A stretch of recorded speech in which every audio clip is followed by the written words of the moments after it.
여기 한국을 방문한 외국인 관광객의 흥미로운 이야기가 있습니다. 처음에는 기대단 걱정반으로 한국에 발을 들였지만 곧 예상치 못한 상황에 휘말리게 됩니다. 엄격한 입국 심사, 낯선 문화, 그리고 언어 장벽, 이 모든 것이 그를 불안하게 만들었죠. 하지만 그의 여정이 진행될수록 한국의 실체는 그가 들어왔던 소문과는 사뭇 다르다는 것을 깨닫게 됩니다. 과연 그는 이 낯선 땅에서 어떤 경험을 하게 될까요?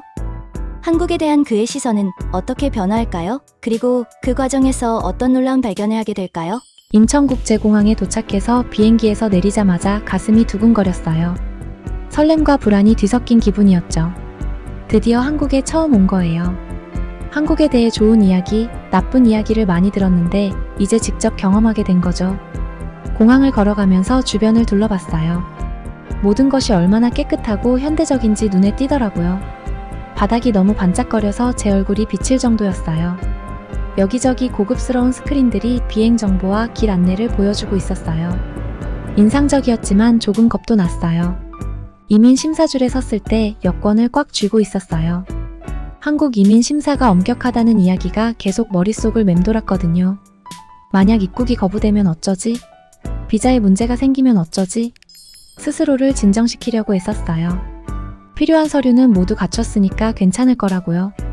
그래도 긴장을 떨칠 수 없었어요. 드디어 제 차례가 되었을 때 최대한 친근한 미소를 지으면서 이민 심사관에게 다가갔어요. 그런데 그가 미소를 지어주진 않더라고요. 그는 제 여권을 받아들고 확인하면서 진지한 표정을 짓고 있었어요. 저는 숨을 죽이고 기다렸어요. 방문 목적이 뭐죠? 그가 전문적인 톤으로 물었어요. 관광이요. 목소리를 최대한 떨지 않으려고 노력하면서 대답했어요. 그는 고개를 끄덕이고 몇 가지 질문을 더 했어요. 얼마나 머물 건지, 어디를 갈 계획인지 등등. 가능한 한 차분하게 대답했어요.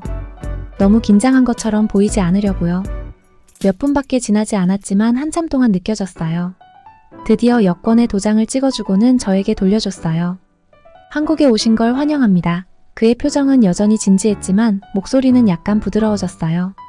저도 모르게 참았던 숨을 내쉬었어요. 드디어 들어왔어요. 첫 번째 관문을 넘었죠. 짐을 찾는 건 수월했어요. 수화물 찾는 곳이 잘 정리되어 있어서 제 가방을 금방 찾았어요. 출구로 향하면서 여러 언어로 된 안내판을 보았어요. 영어로 된 표지판도 있어서 조금 안심이 되었어요. 인천국제공항을 나오자마자 신선한 공기가 얼굴에 닿았어요. 비행기 안에 재활용된 공기와는 확실히 달랐죠. 깊게 숨을 들이쉬고 주위를 둘러봤어요. 와, 이곳은 정말 다른 세상 같았어요. 가장 먼저 눈에 들어온 건 모든 것이 얼마나 깨끗한지였어요. 보도는 먼지 하나 없이 깔끔했고 쓰레기 한 조각도 보이지 않았어요. 뉴질랜드에서는 깨끗하고 녹색 환경을 자랑스럽게 생각하는데 이건 차원이 달랐어요. 하지만 공항을 나서고 나서 서울의 습한 공기가 몸을 감싸자 다시 불안감이 엄습했어요. 도시가 제 앞에 펼쳐졌어요. 높은 건물들과 네온사인들로 가득한 바다처럼요. 너무 압도적이었어요. 숙소를 찾아가야 한다는 건 알았지만 갑자기 그 일이 너무 벅차게 느껴졌어요. 휴대폰을 꺼내 들고 출발 전에 국제 로밍을 설정해 둔 게 얼마나 다행인지 생각했어요. 택시 앱을 열어봤어요. 여기서도 작동하길 바랐는데 다행히 잘 되더라고요. 몇 분 만에 차가 도착했고 서울에 있는 에어비앤비로 가기 위해 택시에 탔어요. 운전기사는 짐을 들어줬어요. 기사님은 친절했지만 영어는 거의 하지 못하셨어요. 괜찮았어요. 호스트가 한국어로 적어준 주소를 가지고 있었으니까요. 택시가 달리는 동안 창문에 얼굴을 바짝 대고 모든 것을 자세히 관찰했어요. 공항에서 나오는 도로는 매끄럽고 잘 관리되어 있었어요. 도로 양쪽에는 제게 놀라움을 준 풍경들이 펼쳐졌어요. 거대한 빌딩들 옆에 녹색 공원이 이어져 있었어요. 마치 자연과 도시가 친한 친구처럼 나란히 어울리고 있는 것 같았어요. 도시로 들어가는 동안 창밖을 내내 쳐다봤어요. 서울은 제가 상상했던 것과 완전히 달랐어요.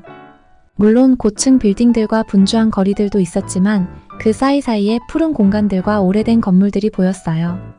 대조적인 모습이 인상적이었고 빨리 이 도시를 탐험하고 싶어졌어요. 운전기사는 영어를 많이 하지 못했지만 친절하게 몇 가지 랜드마크를 가리켜 주었어요. 전부 기억하려고 했지만 모든 게 새롭고 낯설어서 잘 기억하기가 어려웠어요. 그 작은 녹지에서 강아지를 산책시키는 사람들과 길을 따라 달리는 조깅하는 사람들이 보였어요. 이렇게 큰 도시에서도 야외 활동이 얼마나 중요한지 다시 한번 생각하게 되었어요. 서울에 가까워질수록 건물들이 점점 더 높고 인상적이었어요. 몇몇 건물들은 하늘에 닿을 듯 했어요. 삼성, LG, 현대 같은 익숙한 대기업들의 이름이 보였어요. 그때 비로소 우리나라에서 사용하는 많은 것들이 사실은 한국에서 온 거라는 걸 깨달았어요. 교통은 혼잡했지만 원활하게 흘러갔어요. 대부분의 차들이 한국 브랜드였다는 점이 눈에 띄었어요. 차들이 세련되고 현대적이었어요. 나중에 한국의 자동차 산업에 대해 더 알아봐야겠다고 생각했어요. 정말 눈에 띄었던 건 모든 것이 얼마나 다채로운지였어요. 가게 간판들은 밝고 눈길을 끌었고 종종 글자뿐만 아니라 그림도 함께 있었어요. 한국어를 읽을 수 없었지만 그림만으로도 가게에서 무엇을 파는지 대충 짐작할 수 있었어요. 택시는 곡선 지붕을 가진 전통적인 건물들을 지나갔어요. 이 건물들은 현대적인 건축물들 사이에서 마치 과거를 상기시키는 작은 조각들처럼 눈에 띄었어요. 그 건물들의 역사에 대해 궁금해졌고 나중에 꼭 방문해봐야겠다고 다짐했어요. 거리는 사람들로 분주했어요. 날카로운 정장을 입은 비즈니스맨, 교복을 입은 학생들, 그리고 유행을 선도하는 옷을 입은 젊은이들이 보였어요. 모두 바쁘게 목적지를 향해 걷고 있었어요. 이 도시는 정말 활기차고 에너지가 넘치는 곳 같았어요. 거의 모든 사람들이 스마트폰을 손에 들고 있는 게 눈에 띄었어요. 문자 메시지를 보내거나 동영상을 보거나 상점에서 물건을 살 때 스마트폰을 사용하는 사람들이 많았어요. 기술이 이곳에서 큰 부분을 차지하고 있다는 게 분명했어요. 서울 중심부에 들어서자 건물 옆에 거대한 TV 화면들이 눈길을 사로잡았어요. 광고와 뮤직비디오가 재생되고 있었어요. 평범한 오후임에도 불구하고 거리는 정말 밝고 활기차 보였어요.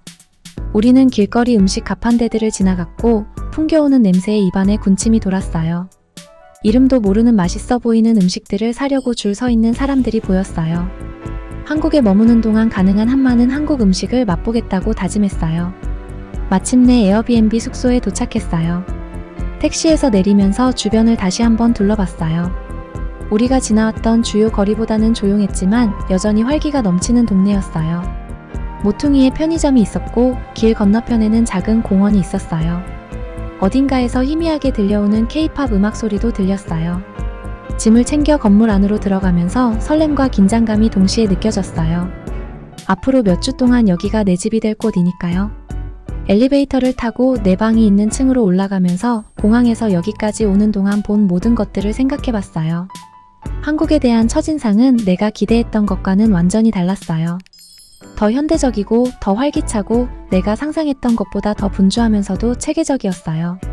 집에서 들었던 이야기들이 실제로는 전혀 준비되지 않았다는 걸 깨달았어요. 에어비앤비 문을 열면서 설렘이 밀려왔어요. 이 도시를 탐험하고 그 문화에 빠져들고 한국이 내게 어떤 놀라움을 더 선사할지 정말 기대됐어요. 이제 막 여정이 시작되었고 이 모험이 정말 멋진 경험이 될 것 같은 예감이 들었어요. 방에 들어와서는 침대에 털썩 누웠어요. 피곤하지만 설레는 기분이었어요. 한국으로의 여정이 이제 막 시작된 거예요. 처음엔 두려웠지만 점점 이게 멋진 모험이 될 것 같다는 느낌이 들었어요. 잠이 들면서 스스로에게 약속했어요. 열린 마음으로 이 경험을 받아들이고 많이 배우고 발견하자고요. 내일은 서울을 제대로 탐험하기 시작할 거예요.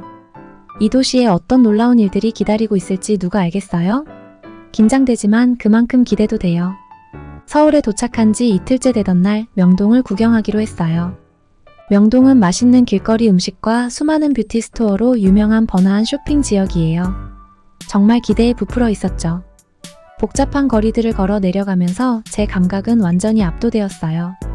구운 고기와 달콤한 디저트의 냄새가 공기를 가득 메우고 있었어요. 건물마다 걸려있는 화려한 간판들은 제가 읽을 수 없는 글자들로 가득했어요. 사람들은 쇼핑백을 가득 들고 바쁘게 지나가고 있었고 이 모든 것이 제가 전에 본 적 없는 완전히 다른 세상이었어요. 작은 가판대에 멈춰 서서 떡볶이를 시도해보기로 했어요. 떡볶이는 매운 소스에 쫄깃한 떡이 들어간 음식이에요. 가판대의 아주머니가 미소를 지으며 음식을 건네주셨어요. 저는 지갑을 꺼내서 한국 돈을 맞게 세어보려고 했는데 아직 손에 익지 않아 어색했어요. 떡볶이를 먹으면서 길거리 미로 속으로 더 깊이 들어갔어요. 너무도 흥미로운 것들이 많았어요.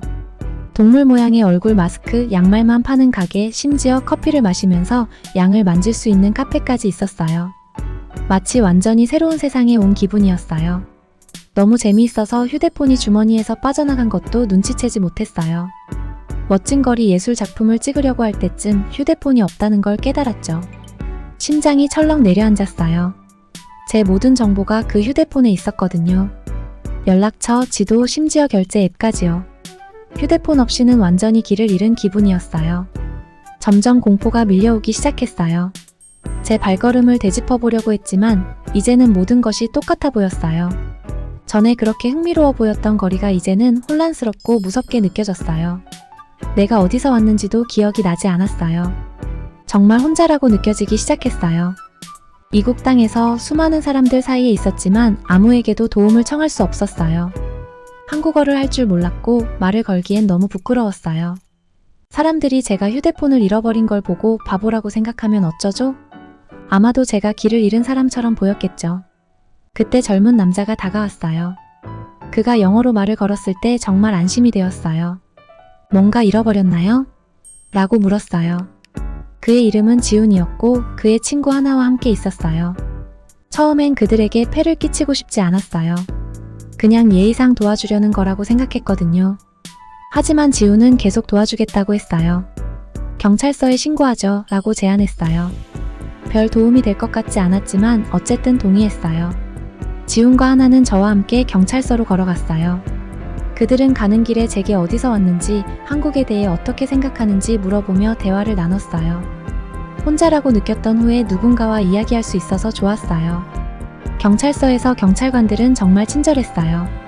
제 휴대폰에 대한 모든 세부 사항을 기록하고 최선을 다해 찾겠다고 말해줬어요. 큰 기대는 없었지만 그들의 노력에 감사했어요. 경찰서를 나선 후 지훈과 하나가 이제 그만 작별 인사를 할 줄 알았어요. 그런데 대신에 그들은 저를 더 구경시켜주겠다고 했어요.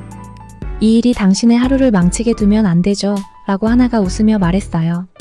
지훈 씨와 하나 씨와 함께 경찰서를 나서면서 기분이 조금 나아지긴 했지만 여전히 큰 기대를 하기는 어려웠어요. 우리는 함께 도시를 더 탐험해 보기로 했습니다. 제가 놀랐던 건 두 사람이 저에게 이 도시를 보여주고 싶어 하는 마음이 정말 컸다는 거였어요. 그들의 친절함은 예상 밖이었고 그 덕분에 한국에 대한 제 생각이 조금씩 바뀌기 시작했어요. 혹시 한국 길거리 음식을 먹어본 적 있어요? 우리가 북적이는 시장을 지나갈 때 하나 씨가 물었어요. 사실 아직 먹어보진 않았어요. 제가 솔직하게 대답했어요. 새로운 걸 시도하는 게 조금 두려워서요. 지훈 씨가 미소를 지으며 말했어요. 그럼 제대로 즐길 준비하세요. 우리는 작은 가판대에 멈췄는데 할머니 한 분이 뭔가를 튀기고 계셨고 그 냄새가 정말 끝내줬어요. 지훈 씨가 우리를 위해 주문을 했고 곧 작은 둥근 도넛처럼 생긴 걸 종이컵에 담아주셨어요. 이건 호떡이라고 해요. 하나 씨가 설명해줬어요. 안에 갈색 설탕이랑 견과류가 들어있어요. 조심하세요. 뜨거워요. 제가 한 입 베어 물자 눈이 커졌어요. 정말 맛있었거든요. 겉은 바삭하고 속은 끈적하고 달콤했어요. 우리가 걸으며 먹는 동안 저는 조금 더 편안해지기 시작했어요. 이 여행이 생각보다 나쁘지 않을지도 모르겠다고 생각했죠. 우리는 계속해서 도시를 둘러봤고 지훈 씨와 하나 씨는 흥미로운 건물들을 가리키며 그 도시에 대한 이야기들을 들려줬어요. 저는 거리마다 담긴 역사에 감탄했어요. 고대 궁궐이 현대적인 고층 빌딩 옆에 바로 서 있는 걸 보면서 마치 다른 시대를 동시에 걷고 있는 느낌이었죠. 오후가 지나갈수록 저는 잃어버린 핸드폰 생각을 거의 잊어버렸어요. 지훈 씨와 하나 씨가 너무 친절하고 재미있어서 저는 며칠 만에 처음으로 웃음을 터뜨렸어요. 우리가 작은 공원에 앉아 걷다가 잠시 쉬고 있을 때 제가 빌린 핸드폰이 울렸어요. 제가 모르는 번호였지만 일단 전화를 받았어요. 여보세요? 안녕하세요. 잃어버린 아이폰 주인 되시나요? 강한 억양의 영어로 누군가가 물었어요. 심장이 두근거렸어요. 네, 맞아요. 여기는 경찰서의 김 경사입니다. 좋은 소식이 있어요. 상인이 핸드폰을 발견해서 경찰서에서 보관 중입니다. 믿을 수가 없었어요. 저는 경사님께 감사의 말을 거듭하고 전화를 끊었어요. 손이 조금 떨리더라고요. 무슨 일이에요? 지훈 씨가 걱정스러운 표정으로 물었어요. 핸드폰을 찾았대요. 제가 외쳤어요. 어떤 상인이 주었다고 해요. 지훈 씨와 하나 씨는 마치 복권에 당첨된 것처럼 환호성을 질렀어요. 그들의 흥분이 전염되어 저도 금방 활짝 웃고 있었어요. 우리는 축하해야 해요. 하나 씨가 선언했어요. 내가 제일 좋아하는 한국 바비큐 집으로 저녁 먹으러 가요. 지훈과 하나도 저만큼이나 기뻐했어요. 우리는 이를 기념하기 위해 전통 한국 음식점으로 가기로 했어요. 저는 기쁘게 동의했고 아까 먹었던 호떡과는 상관없는 가슴속의 따뜻함을 느꼈어요. 우리는 먼저 경찰서로 돌아가서 제 핸드폰을 되찾았어요. 모든 것이 그대로였어요. 단 하나도 건드려진 것이 없었어요. 그 핸드폰을 찾아준 사람의 정직함에 감동했어요. 그 한국 바비큐 집은 제가 이전에 경험해본 것과는 완전히 달랐어요. 우리는 가운데에 그릴 있는 테이블에 앉았고 생고기와 채소가 담긴 접시들이 나왔어요.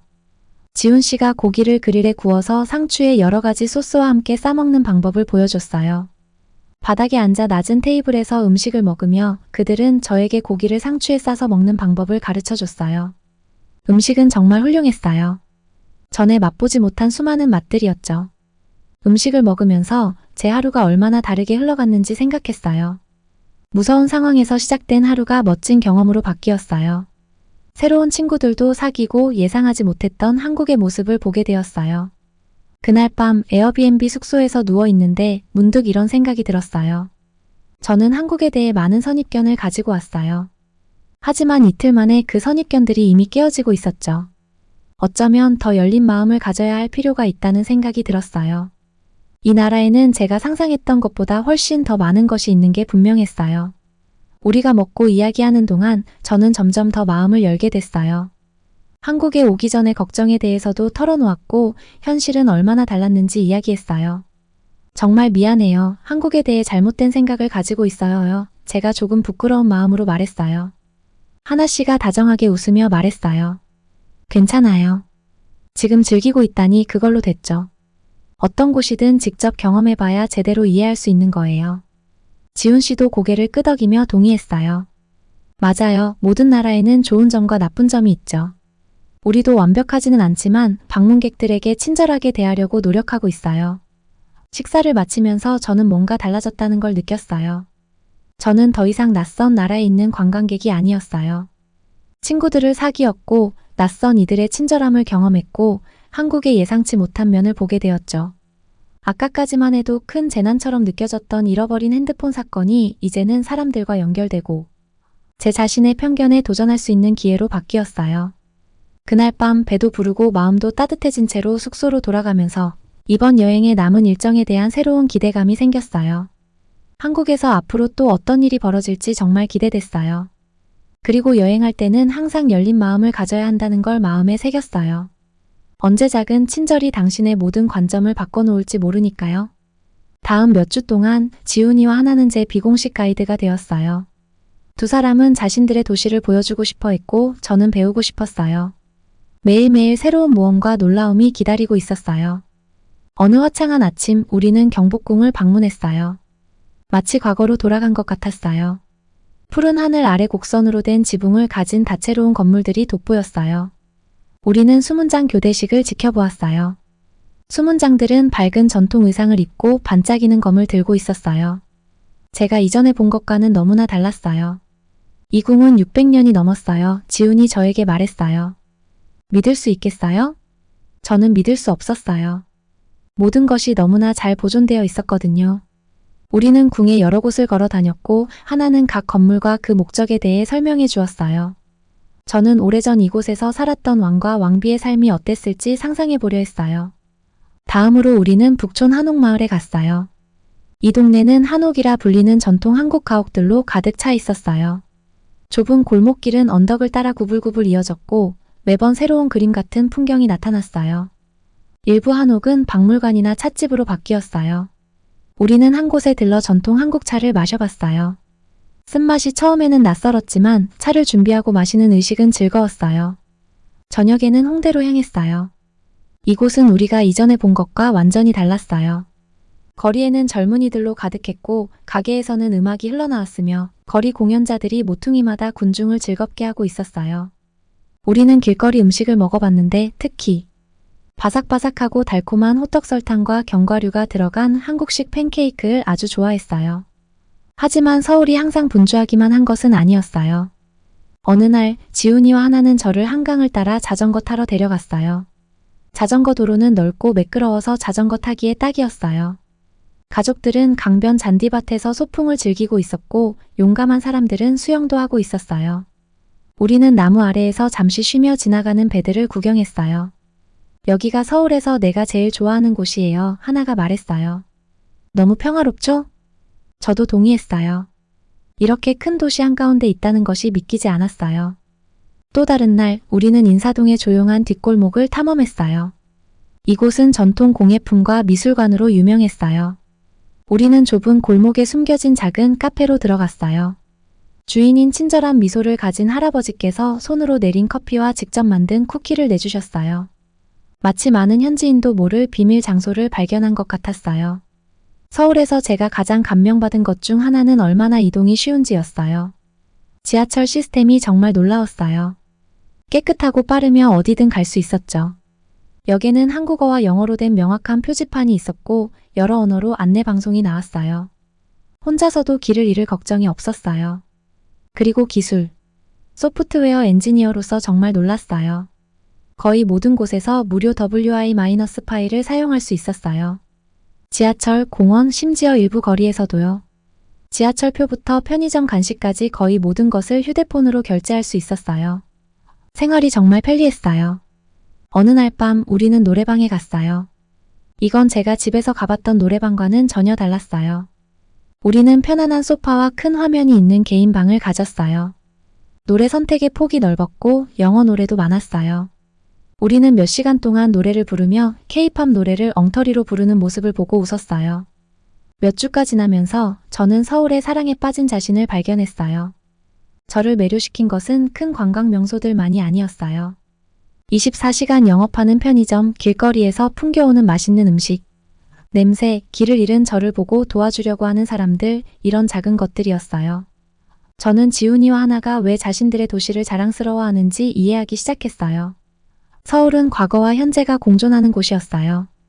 아침에는 몇백 년 된 궁궐을 방문하고 오후에는 첨단 기술이 집약된 쇼핑몰에서 쇼핑할 수 있었어요. 저녁에는 전통 한국 음식을 먹고 밤에는 현대적인 클럽에서 춤을 출 수 있었죠. 하지만 무엇보다도 서울을 특별하게 만든 것은 사람들이었어요. 어디를 가든지 친절함과 환대를 경험할 수 있었어요. 비빔밥을 어떻게 먹는지 가르쳐 주던 아주머니부터 올바른 버스를 찾는 걸 도와준 젊은 학생까지 모두가 저를 환영해 주려고 했어요. 서울에서의 시간이 끝나갈 때쯤 저는 제 시각이 얼마나 많이 변했는지 깨달았어요. 처음에는 조심스럽게 다가갔던 도시가 이제는 제 두 번째 고향이 되었어요. 저는 친구를 사귀었고 새로운 음식을 발견했으며 역사와 혁신이 풍부한 문화를 경험했어요. 다시 올 거죠? 마지막 식사를 함께하며 하나가 물었어요. 저는 망설이지 않았어요. 물론이죠. 제가 말했어요. 서울이 제공하는 것 중에서 제가 본 건 아주 일부분일 뿐이에요. 그리고 정말 그랬어요. 짐을 싸면서 저는 이미 다음 방문을 계획하고 있었어요.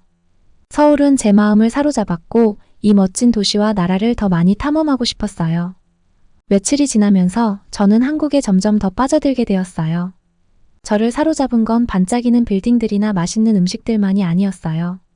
진짜로 제 시야를 바꿔놓은 건 바로 그곳 사람들과 그들의 이야기들이었어요.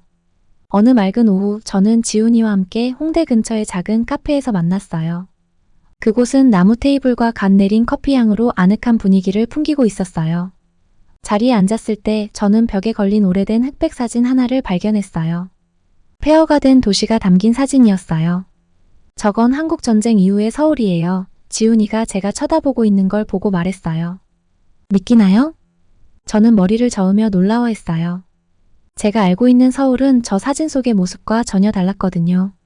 높은 빌딩들과 분주한 거리들, 그리고 행복한 사람들로 가득 차 있었죠.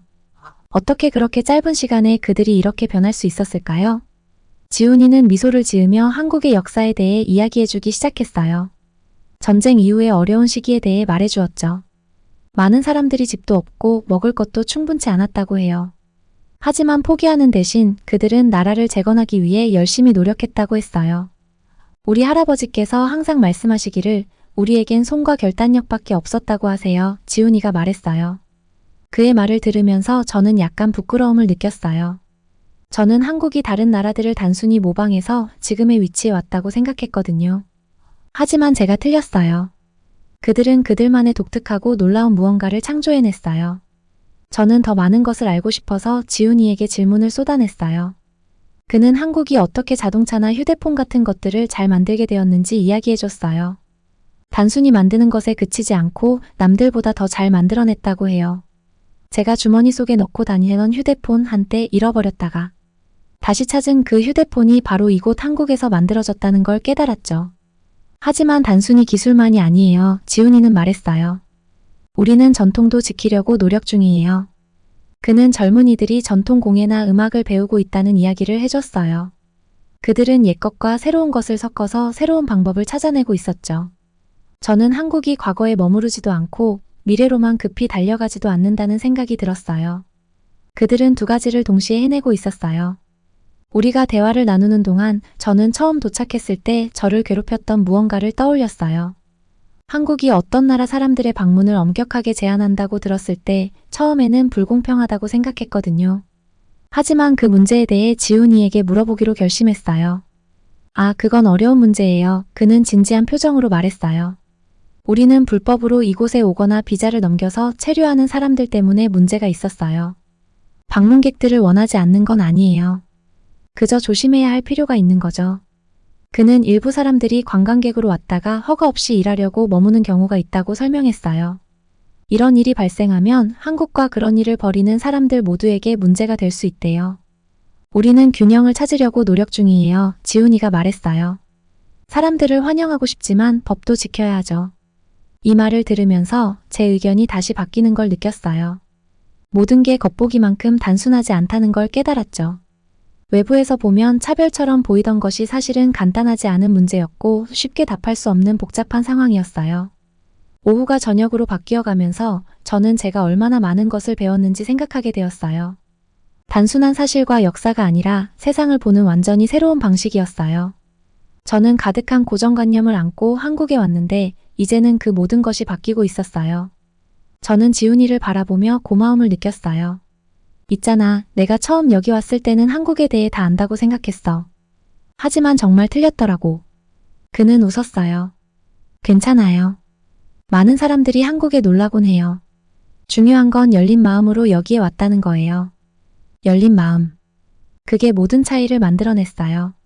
배우고자 하고 제 생각을 바꿀 준비가 되어 있었기에 저는 상상 이상으로 많은 것을 발견할 수 있었어요. 카페를 나서면서 저는 새로운 설렘을 느꼈어요. 아직도 배울 것도 볼 것도 많았어요. 저는 그 자리에서 한국에 더 오래 머무르고 싶다는 결심을 했어요. 아마도 언어 공부까지 시작할 수 있을 거라고 생각했죠. 바쁜 거리로 나서자 옛것과 새것이 어우러진 건물들을 보며 모든 것을 새로운 눈으로 바라보는 기분이었어요. 네온 사인, 거리 음식 냄새, 근처 가게에서 흘러나오는 K-팝 소리. 이 모든 것이 어디서 비롯되었는지 더 이해하고 나니 다르게 느껴졌어요. 집에 있는 친구들에게 제 경험을 어떻게 전할지 생각했어요. 내 관점이 얼마나 많이 변했는지 어떻게 설명할 수 있을까요? 아마도 설명하기 힘들겠죠. 아마 그들도 직접 와서 봐야 할지도 몰라요. 지훈이에게 작별 인사를 하고 아파트로 돌아가는 길에 저는 묘한 감정이 교차하는 걸 느꼈어요. 배운 것들에 대해 기쁘기도 했지만 한편으로는 제가 얼마나 틀렸었는지에 대해 조금 부끄럽기도 했어요. 하지만 가장 크게 느낀 건 감사함이었어요. 제 자신의 생각을 도전하고 성장할 기회를 준 것에 대한 감사함이었죠.